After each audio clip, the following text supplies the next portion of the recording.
আজকে আমাদের পরিষ্কার দাবি, আওয়ামী লীগকে নিষিদ্ধ করতে হবে, একই সাথে উপদেষ্টা পরিষদের পুনর্গঠন করতে হবে।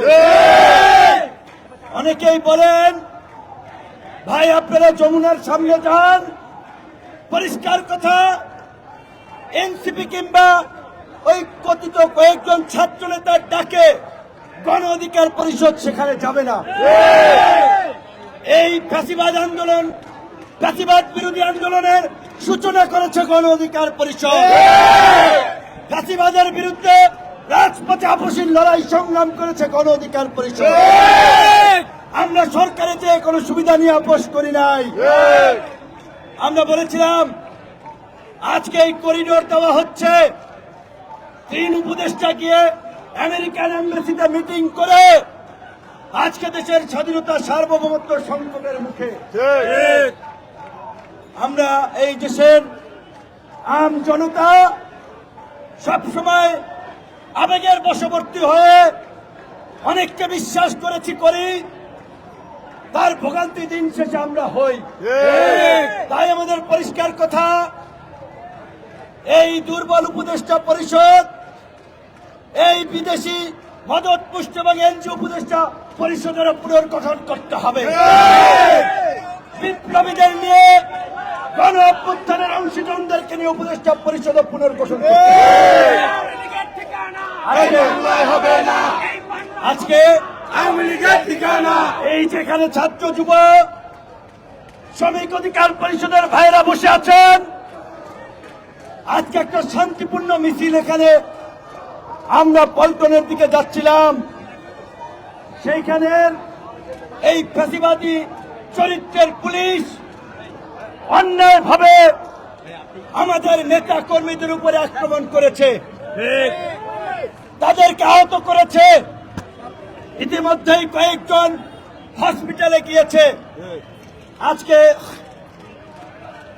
এই স্বরাষ্ট্র উপদেষ্টা এবং আইজিপি কে বলতে চাই, এই পুলিশ কি আমাদেরকে চেনে না?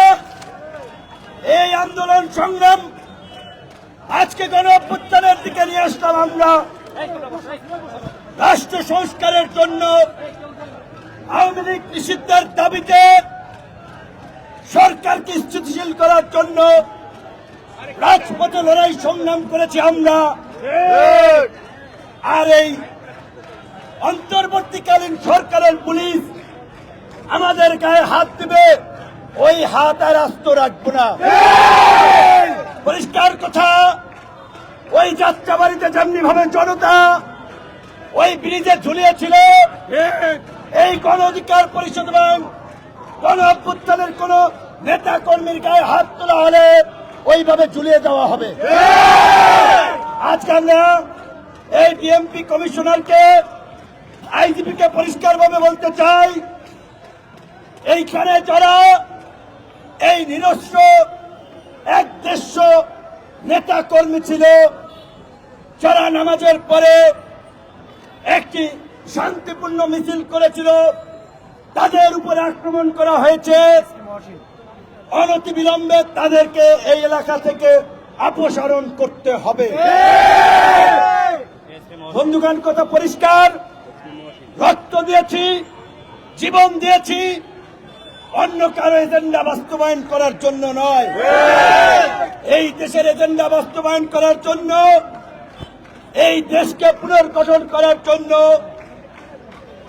আজকে 9 মাস হয়েছে অন্তর্বর্তীকালীন সরকার গঠিত হয়েছে। আমরা বিশ্বাস করে আন্দোলনের স্পিডের জায়গা থেকে সেই ছাত্র উপদেষ্টাদেরকে বসিয়েছিলাম, তাদের কুকীর্তিও জনগণ দেখেছে। তাই আমরা বলতে চাই, ওই 2-3 জন ছাত্র নেতা গোটা বাংলাদেশের ছাত্র সমাজের প্রতিনিধিত্ব করে না, করবে না। এই গণ অভ্যুত্থানের অংশীদার মেজর পলিটিক্যাল পার্টিগুলোকে নিয়ে জাতীয় সরকার গঠন করে এই জাতীয় সমস্যা নিরসন করতে হবে এবং অনতিবিলম্বে রাজনৈতিক দলগুলো জাতীয় সংলাপ ডেকে আওয়ামী লীগের বিষয়ে পরিষ্কার সিদ্ধান্ত নিতে হবে। অন্যথায় এই যে সারা দেশব্যাপী আন্দোলন শুরু হয়েছে, অবরোধ শুরু হয়েছে, এই অবরোধ আন্দোলন আর থামবে না। আমরা অন্যান্য রাজনৈতিক দলগুলোকে আহ্বান জানাই, ওই মিছিলে সমাবেশে গিয়ে 2 মিনিটের বক্তব্য আর কিছু লোকজনকে নিয়ে মিছিলে গিয়ে হাত জাগিয়ে সংহতি জ্ঞাপন করে দায়সারা মনোভাব প্রকাশ না করে প্রতিটি রাজনৈতিক দল, গণ অভ্যুত্থানের অংশীজনরা যার যার জায়গা থেকে আওয়ামী লীগ নিষিদ্ধে অবস্থান পরিষ্কার করুন। আওয়ামী লীগ নিষিদ্ধ না হওয়া পর্যন্ত আমরা আর ঘরে উঠব না, আন্দোলন চালাবো।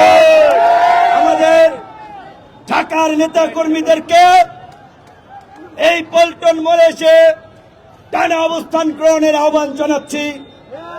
সারা দেশের নেতা কর্মীদেরকেও একইভাবে রাজপথে নেমে আওয়ামী লীগ নিষিদ্ধের দাবিতে আওয়াজ তোলার আহ্বান জানাচ্ছি।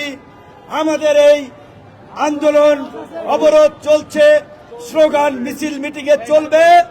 ডিএমপি কমিশনার এবং আইজিপি কে বলতে চাই, আজকের মধ্যে এই পল্টনে যে সমস্ত পুলিশ অফিসাররা হামলা করেছে, আমাদের অনেকের মোবাইল নিয়ে গেছে, এই অফিসারদেরকে এইখান থেকে অপসারণ করা না হলে কালকে আপনার তল্পি তল্পা গুছাইতে হবে। পরিষ্কার জেনে আপনাকেও ছাড় দেওয়া হবে না, আপনাকেও ছাড় দেওয়া হবে না। রক্ত দিয়েছে আম জনতা, জীবন দিয়েছে আম জনতা, আর অবসর থেকে আইসা আইজিপি হইবেন, কমিশনার হইবেন, ক্রিম খাইবেন আর জনগণের উপরে লাঠি চড়াবেন। এই লাঠি জনগণ আপনাদের দিকে ঘুরিয়ে দেবে।